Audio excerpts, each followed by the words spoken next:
Hello beautiful people, and welcome back to my channel, or if this is your first time here, welcome. My name is Dominique and we have all sorts of videos over here. We have motherhood, we have homesteading, we have gardening, we have plants, we have chickens, book reviews, we got a little bit of everything over here. And if you haven't subscribed for a while, then you will notice that my braces are finally off. I've had braces for the entirety of my YouTube channel, so this is my first video post braces, which is very exciting. I do still have retainers in, so I feel like I have a little bit of a lisp.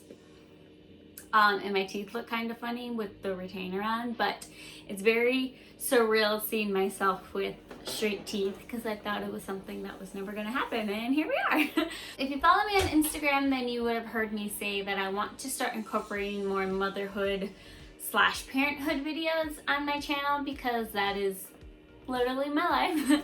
I've just turned 3 and 4-year-old, 2 boys. And I basically stay at home with them and I homeschool them, so it's who I am as a person. So I do want to start incorporating more like parenting videos, I guess you could say, on here. And this video is inspired by Sarah Therese and Melania Ciciotti, who are also 2 mommy bloggers. And it's parenting trends I don't subscribe to / what I let my kids do / what I don't let my kids do. So without further ado, let's just jump right into my list that I wrote down because you guys know my brain. I forget things.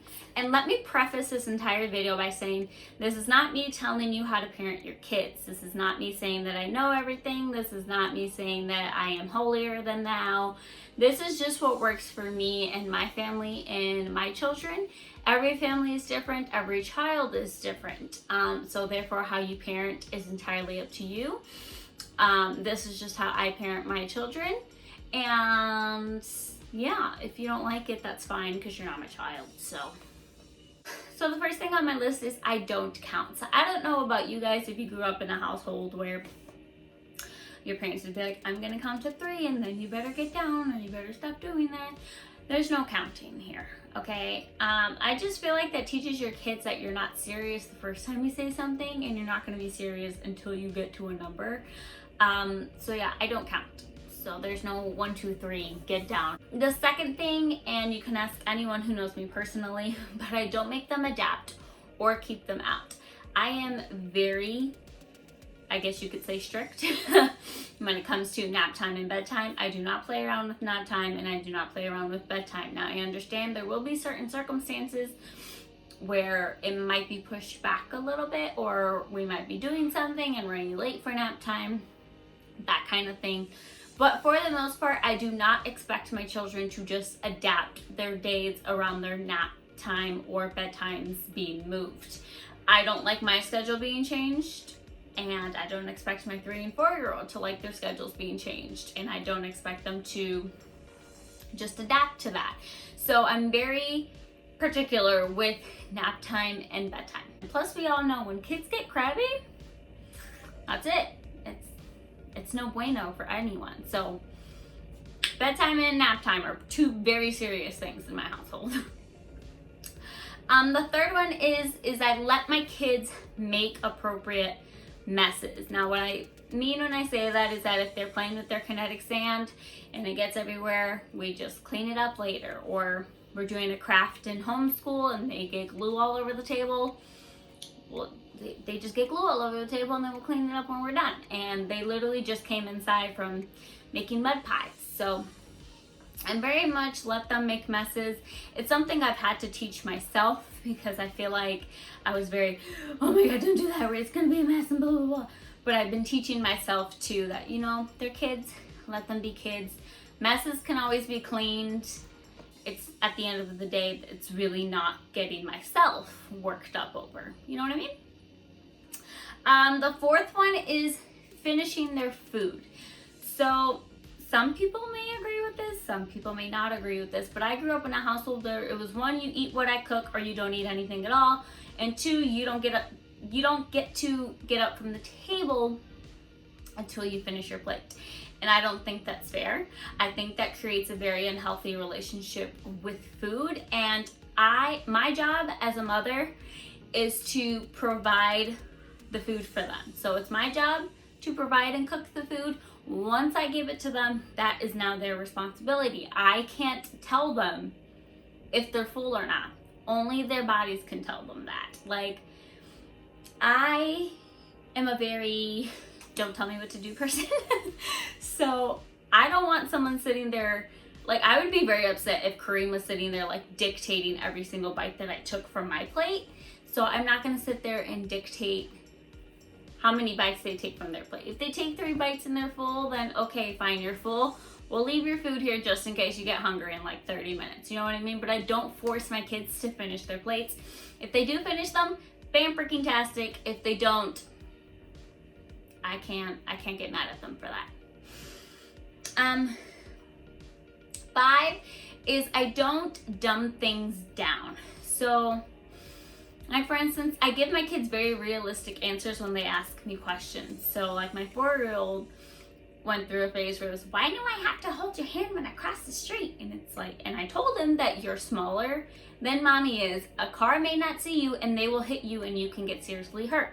Or why can't I stick my finger in a socket? I will tell them that it's because if you do that, you're going to burn your whole body and it's going to hurt. And I feel like when I give them realistic answers like that, they seem to be like, oh, okay, versus like, oh, because I said so, or because you can't. Like, then they're just like, well, I don't even know what that means. Like, what do you even mean by that?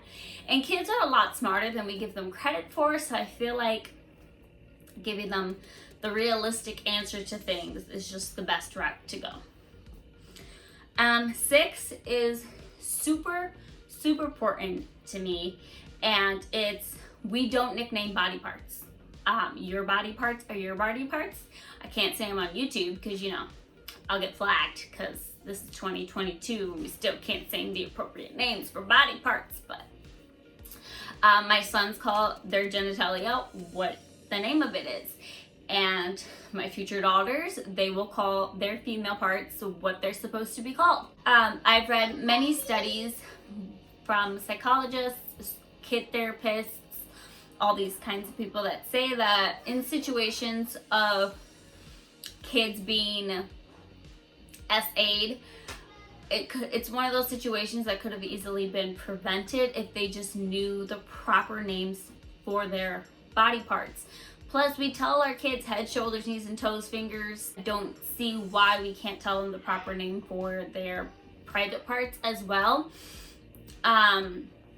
So if you're around my kids and they say the proper name for their body part, I'm not sorry about it, because at the end of the day, that's what they're called, and I'm protecting them from someone trying to take advantage of whatever said nickname you give your child's private parts. I don't think it's funny. I don't think it's a game. It's not a joke. Call them what they're supposed to be called, and that's my TED Talk on it. The 7th one is no sleepovers. I don't care who you are.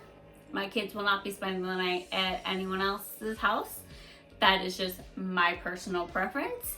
I have heard too many things, seen too many things, watched too many shows of things happening where you think you can trust somebody and it turns out you can't trust anybody. Like, first of all, the people, like the list of people I trust to leave my kids around is like that big to begin with. And no, I don't do sleepovers. Kareem didn't do sleepovers when he grew up, so he's very in agreement with that. Maybe I will let children come here for sleepovers, but as far as my children going to someone else's house, no, because at the end of the day, if something happens, I'm not there to intervene or to protect them, and it's my job as their parent to protect them. So we don't do sleepovers. Number 8 is no sharing, and what I mean by that is that if my youngest is playing with a toy and my oldest wants it, he doesn't get to just take it away and start playing with it. He needs to wait until his brother is done playing with it and then ask if he can have the toy now for his turn.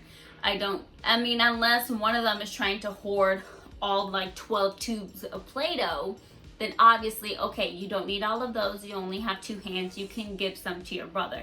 But when it comes to like playing with toys, one person needs to be done with it before the next person gets to play with it, because I don't really think that's teaching them how to share. I think that's just teaching them to take, if that makes sense. Like, oh, if they want something, that person needs to stop playing with it and just give it to them. Like, no, that just teaches entitlement, and you can wait your turn if you really want to play with the toy.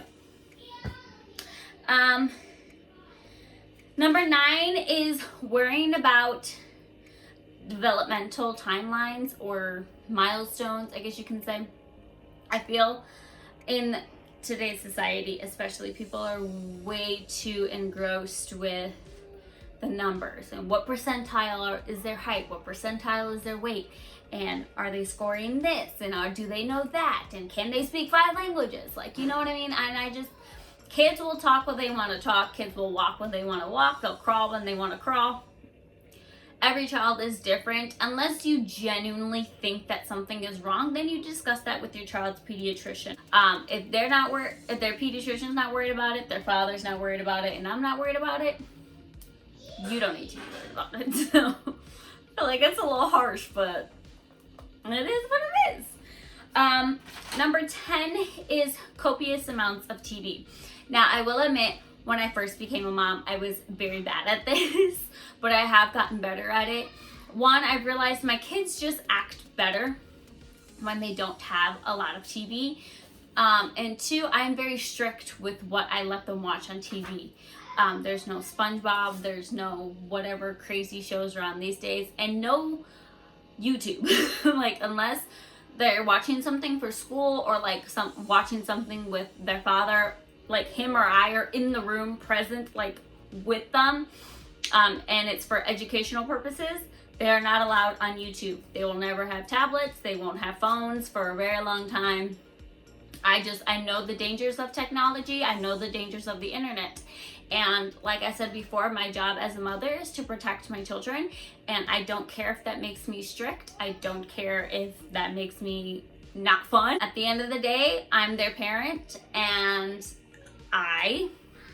in this household, we limit TV time, and they won't have personal screens for as long as possible. And even then, I made a joke with my friend Valerie, because she's very much the same way with that when it comes to like internet for children. And she's like, I don't care if I have to go old school and like get the flip phone where like you could only call your parents and like maybe one other person. There was like no texting and no internet. I was like, that's definitely a phone I would get for my kids, because the internet is a terrifying place, okay? It's a terrifying place for adults. It's an even more terrifying place for children. There are way too many freaking weirdos out there for me to just willingly hand my child unlimited access to the internet. You know what I mean? No. So no tablets, no personal screens, that's what I call it. So no personal screens, and they get limited TV time. And Kareem and I do monitor what they are and are not allowed to watch, because even Disney shows or like Disney movies aren't all safe, okay? There's some of them where I'm like, we're not watching that. That's a little, no. So yeah, there's my rant on that. I have 2 more, and my second to last one is, I do not make my children show physical attention to people, or physical affection to people. I can't talk with these retainers. So what I mean by that is that if you ask my kid for a hug and they say no, then it's no. I'm not going to be like, oh, you need to go give your grandma a hug. No, they said no. I do make my kids verbally say goodbye. Like, they do need to say goodbye to people if like we're leaving, or like when we go over somewhere, they have to say hello, but they don't need to high five, handshake, hug, kiss, whatever it is. I don't force them to do that. I'm not a very touchy-feely person. Their father's not a very touchy-feely person. Like, we're touchy-feely with the family, like the 4 of us. That's it. Anyone else, I'm like, why are you touching me? Go away. And it's because I was in one of those situations where as a child I was forced to be like, you have to give your grandma a hug, you have to give this person, you know, whatever it was, and which made me now, I just don't like people touching me and that's just how I am. And I don't want my kids to grow up and be like that, so I'm very respectful of their personal boundaries. So the last one is making sure they know how to identify and name their emotions. I think it's very important to raise emotionally intelligent humans. I think that my generation at least was very, don't show emotion because that makes you weak, especially when raising boys, because I feel like boys aren't allowed to feel any emotion except anger. And that's not very healthy. I don't think that's right. So I want them to make sure that they know how to describe whether they're happy, sad, excited, angry, frustrated. Like, I want them to be able to explain all of those emotions, and be able to cope with them appropriately, is what I'm trying to say with that. Oh, and actually I am gonna add one more to this list, and that is I apologize to my children. Some people have this mentality where they're the adult and your child is a child, therefore I'm right and you're wrong, and I don't think that's true at all. I think us as adults, sometimes we do lose our temper, we do lose our cool, we do owe our children apologies for when we overreact, just as they owe each other or us or whatever apologies when they overreact, if that makes sense. Because again, growing up, it was just very, I'm not going to say sorry to you because you're the child, and it's kind of like a holier than thou, like just because you're the parent makes you right all the time. And that is false, because we are sinful people, we are human, and everybody makes mistakes, including parents. So I think it's important to apologize to your children when you have your mess ups as well. And that's it, guys. Thank you so much for watching. I hope you guys enjoyed this video of my parenting do's and don'ts, I guess you could say. Please like, share, and subscribe if you haven't already, and I will see you guys in the next one. Bye.